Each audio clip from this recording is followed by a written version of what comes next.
नमस्कार दोस्तों, आप सभी का text book super coaching platform पे स्वागत है। मेरा नाम है प्रद्युमन त्रिपाठी और इस सक्सेस स्टोरी सीरीज में आज मेरे साथ हैं कृष्णागी त्रिपाठी, और जिन्होंने सेकंड अटेम्प्ट में एग्जाम अपना ये यूजीसी नेट एग्जाम जो है जेआरएफ क्रैक किया है। जून 2023 का जो पेपर है वो क्रैक किया है। आप सभी को पता है कितना टफ पेपर इस बार आया था, और उसके बावजूद भी जेआरएफ निकाला है कृष्णागी ने। सो बहुत कुछ सीखेंगे हम उनसे कि क्या उनकी प्रिपरेशन जर्नी रही है, किस तरीके से उन्होंने प्रिपरेशन किया है, क्या क्या प्रॉब्लम्स फेस किया और कैसे उन प्रॉब्लम्स को ओवरकम किया है। तो सब चीजों को सीखने के लिए, उस मोटिवेशन फैक्टर्स को जानने के लिए आज हम कृष्णा जी को हमने यहाँ बुलाया है कि आप आइए और थोड़े हमारे स्टूडेंट्स को गाइड कीजिए। पहले आपने बहुत सारा गाइडेंस हमसे लिया, आप थोड़ा सा आप गाइडेंस जो है दीजिए। सो सबसे पहले आपका स्वागत है text book super coaching platform पे। वेलकम। सो सबसे पहले मैं आपसे रिक्वेस्ट करूंगा कि थोड़ा सा अपने बारे में, जो भी आपका एजुकेशनल बैकग्राउंड रहा है, जो भी आपने अभी तक किया है, उसके बारे में थोड़ा सा अपने हमारे व्यूअर्स को डेफिनेटली बताइए। जी सर। जी, जैसा सर आपने बताया, मैं वृंदावन उत्तर प्रदेश से हूँ। और मैंने अपनी स्कूलिंग वहीं से कंप्लीट की है। उसके बाद मैंने ग्रेजुएशन में बीकॉम ऑनर्स किया है फ्रॉम जीएलए यूनिवर्सिटी मथुरा। और मैं पिछले 4 सालों से यूपीएससी और अदर सिविल सर्विस एग्जाम्स की तैयारी कर रही हूँ। और उसी के दौरान मेरा था कि पीएसआईआर ऑप्शनल था और काफ़ी इंटरेस्ट जनरेट हुआ इस सब्जेक्ट के प्रति। तो तभी मैंने डिसाइड किया कि मुझे मास्टर्स भी इसी सब्जेक्ट में परस्यू करना है। तो मैंने मास्टर्स इग्नू से ओपन से किया। देन मास्टर्स के दौरान ही मुझे इस एग्जाम के बारे में पता चला, एक फ्रेंड ने मुझे बताया और काफ़ी अच्छा लगा। फिर मैंने घर आके इसके बारे में सर्च किया, तब पता चला कि एग्ज़ाम एक बहुत ही अच्छा एग्ज़ाम है। अगर आपको रिसर्च में अपना करियर परस्यू करना है या आपको असिस्टेंट प्रोफेसर बनना है तो ये एग्ज़ाम बहुत ही अच्छा है। तभी मैंने डिसाइड कर लिया था कि इस एग्ज़ाम को मैं दूंगी। चलिए, तो जैसा कि आपने मुझे अभी पहले बताया था कि 2000 मतलब जो 22 वाला अटेम्प्ट था, तब से ही आपने प्रिपरेशन स्टार्ट की थी और पहले अटेम्प्ट में नेट निकाल लिया था। उसके बाद अब जेआरएफ भी निकल गया है। जी सर, नेट रह गया था उसमें। अच्छा, उसमें नेट रह गया था? हाँ जी, 0.1%। अच्छा, वहाँ नेट रह गया था, यहाँ जेआरएफ भी हो गया। जी सर। क्या बात है, मतलब बहुत बड़ा एकदम से जंप है, ये छलांग है ये तो। चलिए, मतलब इकट्ठा एक बार में सारा सब कुछ क्लियर किया, बहुत अच्छी बात है। सो आपने जैसे बताया कि यूपीएससी की प्रिपरेशन आप पहले से कर रहे थे, तो वो यूपीएससी बैकग्राउंड आपका डेफिनेटली एक पॉजिटिव फैक्टर रहा कि कॉम्पिटिटिव एग्जाम को कैसे करना है, कैसे अप्रोच करना है, वो आपको ऑलरेडी पहले से आता था।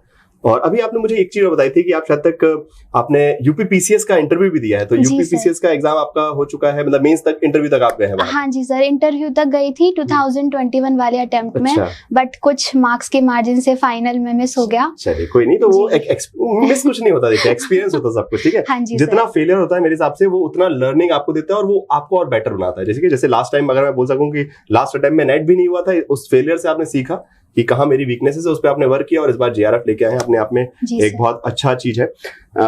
बाकी मैं प्रिपरेशन के बारे में आपसे पूछना चाहूंगा कि जब आप टेक्स्ट बुक प्लेटफॉर्म पे प्रिपरेशन कर रहे थे, तो किस तरीके से आपने, मतलब जो भी रिसोर्सेज है, कंटेंट है, किस तरीके से यूज करते थे, और क्या आप यूजर्स को सजेस्ट करेंगे कि उनको अगर प्रिपरेशन करनी है, कोर्सेज को कैसे देखना है, लेक्चर्स से कैसे यूटिलाइज करना है, नोट्स को कैसे पढ़ना चाहिए, बहुत सारी चीजें, मतलब कंटेंट सबके पास होता है। जैसे आपके पास जो कंटेंट था वो सबके पास था, वो सभी देख रहे, बट वो शायद तक वो लोग उसको उस तरीके से यूज नहीं कर पाए या फिर यूटिलाइज नहीं कर पाए। सो आपका क्या अप्रोच था कि जब आप क्लासेस देखते थे, मॉक टेस्ट लगाते थे, नोट्स देखते थे, जो भी है, तो आपने किन चीजों को ध्यान में रखा जिससे चलते थोड़ा सा आपको अपर एज मिला कंपैरेटिवली अदर स्टूडेंट्स?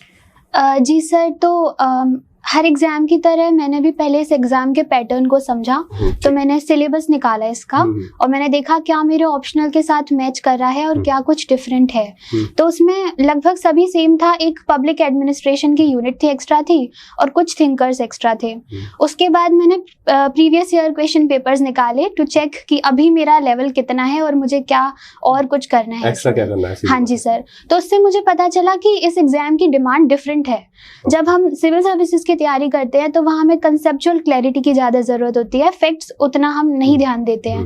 लेकिन यहाँ पर दोनों का मिक्सचर मुझे देखने को मिला। कंसेप्चुअल बेसिस भी क्वेश्चन थे और फैक्चुअल बेसिस भी काफ़ी सारे क्वेश्चंस थे। तब मैंने समझा कि हाँ, मुझे इस डायरेक्शन में तैयारी करनी है। अब नेक्स्ट मैंने यूट्यूब पे सर्च किया और सबसे पहले मुझे आपका ही वीडियो मिला और मैंने देखा और उस वीडियो को देख के मैं समझ गई थी बस यही चाहिए।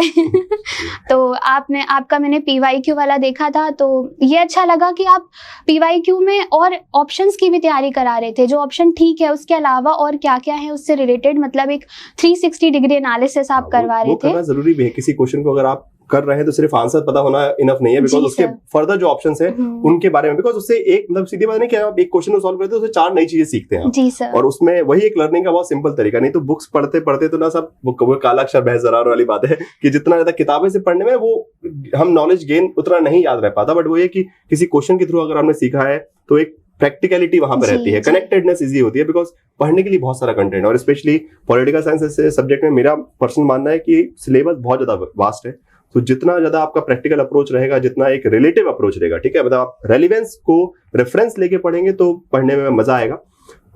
चलिए मैं आपकी बात को मैंने बीच में रोका, सो बाकी हाँ आपने क्लासेस वगैरह वहाँ पे जी फिर सर एग्जाम से पहले आपने मैराथन क्लासेस डाली थी, तो मैंने सारी मैराथन क्लासेस को देखा था, लगभग 2 से 3 बार देखा था, और फिर उसके शॉर्ट नोट्स भी प्रिपेयर किए थे। वैसे तो वो क्लासेस अपने आप में ही इनफ है, लेकिन एग्जाम से पहले थोड़ा सा हम जो फैक्चुअल चीजें देखते हैं जैसे बुक्स एंड थिंकर्स हो गया, कुछ ईयर्स हो गए, पब्लिशिंग ईयर्स हो गए, तो उन सब के लिए मैंने नोट्स बना लिए थे। अब नोट्स को मैंने याद करने के लिए एक अच्छा तरीका अपनाया था, मैंने उसके खुद के वॉइस नोट्स बना लिए थे। अच्छा। तो वैसे तो चीजें याद नहीं होती हैं, तो मैं अपने खाली टाइम में उसको सुना करती थी, जैसे सोने से पहले या फिर वॉक करते हुए, योगा करते हुए, तो वो धीरे धीरे मेरे सबकॉन्शियस माइंड में वो चीजें घुसती चली गई, और उसका असर ऐसा हुआ कि एग्जाम में क्वेश्चन आया और माइंड में बिना देखे क्लिक कर गया कि हाँ इसका तो ये आंसर होना चाहिए, तो इसका काफी मतलब अच्छा असर हुआ। ये बहुत अच्छा है, मतलब बिकॉज मेरे पास ना अक्सर बच्चे पूछते हैं इतने सारे कैसे याद करेंगे, मेरे पास तो ये सवाल मतलब हर दूसरे दिन आता है कि सर इतने सारे आप थिंकर बताते हैं, तो इतने सारे बुक्स के नाम बताए, तो याद कैसे करें ये भी तो बता दो। सो आई गेस कृष्णा की आपको ज्यादा बेटर आंसर दे पाएंगे कि कैसे याद करें, बिकॉज मैं तो क्या दिन भर पढ़ाते रहता हूँ तो मुझे ऑटोमेटिकली याद हो जाता है, एक ही चीज बार बार रिपीट हो रही है, यहाँ वहां पढ़ा रहा हूँ तो मुझे तो याद हो जाता है, बट आप लोगों के लिए ऑब्वियसली उतना नहीं और टाइम इन्वेस्ट बहुत ज्यादा हो जाएगा। सो बट ये बहुत अच्छा अप्रोच है कि आप अपनी ही आवाज में उसको आपने रिकॉर्ड कर लिया और उसको सुन रहे हैं गाने की तरह, ठीक है, तो इसी बहाने कुछ ना कुछ अपनी ही आवाज सुन रहे हैं, थोड़ा सा अपने बारे में भी थोड़ा सा जान लिया कि अच्छा खुद की आवाज अच्छी है कि नहीं है, और नॉलेज भी मिल जाता है, थोड़ा सा इंटरेस्टिंग चीज है, काफी एक नया तरीका है, आप लोग सब ट्राई कर सकते हैं, काफी यूनिक है। सो एक और सवाल है जो कि यूजुअली स्टूडेंट्स फेस करते हैं कि पेपर 1 पेपर 2। जी सर। तो पेपर 2 आपका अपना सब्जेक्ट होता है, आपको बड़ा उस पर प्यार आता है, आप पूरा उस पर निछावर कर देते हैं सब कुछ। पेपर 1 जो है थोड़ा सा उसके बाद हो ही जाता है, कहीं ना कहीं उतना इंटरेस्ट डेवलप नहीं हो पाता है, यूजुअली स्टूडेंट्स फेस करते हैं। आई गेस आपने फेस किया नहीं किया, बट क्योंकि आपका यूपीएससी बैकग्राउंड है तो आप सीसेट वाले तो आपके लिए पेपर 1 तो ऑटोमेटिकली आपका चलता फिरता चीज थी, बट हाँ फिर भी टाइम मैनेज कैसे करना चाहिए, आप प्रिपरेशन कर रहे हैं, सो पेपर 1 और पेपर 2 को किस तरीके से मैनेज करे कोई स्टूडेंट, जिससे प्रिपरेशन के बाद जब एग्जाम हो तो वहां पे कोई दिक्कत ना फील हो उसको। जी सर यहाँ जो पेपर 1 है वो सीसेट से काफी डिफरेंट है। अच्छा। और मैंने ये चीज गलती पहले अटेम्प्ट में की। अच्छा। और उसका भुगतान मुझे करना पड़ा। तो पेपर 1 के लिए भी आपको एक अलग स्ट्रेटेजी चाहिए, तैयारी के लिए अलग आपको चाहिए। तो पेपर 1 में पिछली बार मेरे 28 क्वेश्चंस ठीक हुए थे, तो और पिछली बार मैंने बस 2-3 PYQ लगा लिए थे, ज्यादा कुछ नहीं किया था, लेकिन इस बार मुझे पता चला नहीं, पेपर 1 भी एक रियल गेम चेंजर है, इसके लिए भी एक अच्छी स्ट्रेटेजी चाहिए। तो मैंने सबसे पहले यूनिट्स को बाइफिकेट किया और मैंने उसको देखा कि कौन सी मेरी स्ट्रॉन्ग यूनिट है और कौन सी वीक यूनिट है, तो उसको मैंने लगाया। तो उससे मुझे पता चला कि मुझे टीचिंग एप्टीट्यूड, लॉजिकल रीजनिंग, इन सब पर काम करना है, बाकी रीडिंग कॉम्प्रिहेंशन, मैथ्स मेरा ठीक था। तो मैंने उसके लिए ही अलग तैयारी की, उसके मैंने वीडियो लेक्चर्स देखे, नोट्स बनाए, PYQs उसके अटेम्प्ट किए और उसका मुझे काफी फायदा मिला। इस बार मेरे मार्क्स काफी इंप्रूव हुए, मुझे 36 नंबर मिले पेपर 1 में। 36 पेपर 1 में बहुत अपने आप में बहुत बड़ा टास्क है। जी सर, कांग्रेचुलेशंस फॉर दैट। सो अच्छा, एक बात आपने बहुत अच्छी स्टार्टिंग में बोली थी जो शायद तक मैं बताना भूल गया, कि जो प्रिपरेशन है, जब आपने स्टेप बाय स्टेप प्रिपरेशन की, ये सब हर स्टूडेंट को ध्यान रखना चाहिए। यूजुअली बहुत सारे स्टूडेंट्स ऐसे होते हैं जो प्रिपरेशन ठीक है पढ़ना स्टार्ट कर देते हैं, वो सीधा टॉपिक उठाया, सिलेबस उठाया और पढ़ना स्टार्ट कर दिया, and that is a mistake, because if you are going for a competitive examination, okay, it would be fine for the MA और BA something kind of this, okay, आप masters कर रहे हैं, MA कर रहे हैं, BA कर रहे हैं, तो वहां पे ठीक है आपने सिलेबस देखा, बुक पढ़ ली और सबकी प्रिपरेशन की स्टार्ट कर दी। बट UGC नेट एग्जाम है या फिर कोई भी कॉम्पिटिटिव एग्जाम है, जैसा कि कृष्णा जी ने बताया कि स्टेप बाय स्टेप पहले सिलेबस को देखा कि अच्छा सिलेबस क्या मांग रहा है, तो एनालाइज किया कि अच्छा मुझे कितना आता है कितना नहीं है, उसके बाद फिर प्रीवियस ईयर क्वेश्चन अटेम्प्ट किया, तो पता चल गया कि अभी तक मैं कहां पे हूं और कितना और जीतना है। सो एनालिसिस जितना ज्यादा, बिकॉज हर स्टूडेंट अलग होता है अपने आप में। कृष्णा जी ने एक अलग सिचुएशन को फेस किया, आप अलग सिचुएशन को फेस करोगे, सो आपको पहले अपनी सिचुएशन समझनी है। यू नीड टू नो कि वेयर यू स्टैंड। जब आपको पता हो कि आप कहां खड़े और कहां पहुंचना है, so then you can make a appropriate strategy. हम सब आपको मोटिवेट करने के लिए, मैं हूं, कृष्णा जी हैं, सब आपको मोटिवेट कर सकते हैं, गाइड कर सकते हैं, बट सबसे इंपॉर्टेंट पार्ट आप सभी को ध्यान रखना है कि first of all analyse yourself. अभी जो भी आपने पेपर दिया उसको अच्छे से एनालाइज कीजिए कि कहां तक आपको आता है, कहां नहीं आता है, और फिर उस हिसाब से यूनिट बाय यूनिट टारगेट कीजिए कि क्या क्या चीजें करनी चाहिए, क्या क्या नहीं करना है, किस चीज पे फोकस और देना है, कहां पे कॉन्सेप्चुअल वीक है या फिर कहां पे फैक्चुअल पार्ट वीक है, तो उनको टारगेटेड वे में, तो वो टाइम कंज्यूमिंग भी नहीं होगा, आपका पढ़ने में आपका इंटरेस्ट भी बना रहेगा कि हाँ आप उन चीजों पे मेहनत करें जो आपको नहीं आती है। चलिए, सो लास्ट में बस आपने काफी अच्छे तरीके से बहुत सारी चीजें बताई थी। आखिरी में मैं आपसे बस पूछना चाहूंगा कि ये जो सक्सेस है इसका क्रेडिट आप किसी को देना चाहेंगे, अपने फैमिली, फ्रेंड, जिसको भी आप देना चाहते हैं, so definitely platform is yours.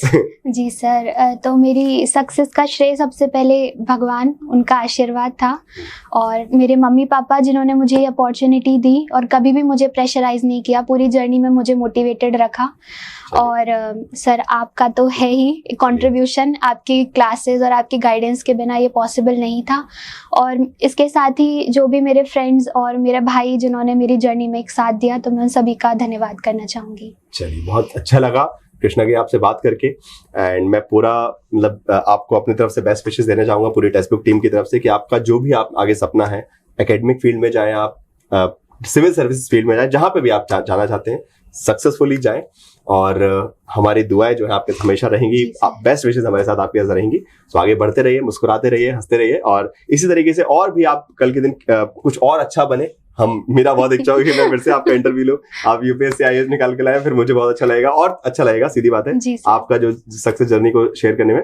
So thank you so much for joining the text book super coaching platform. Thank you.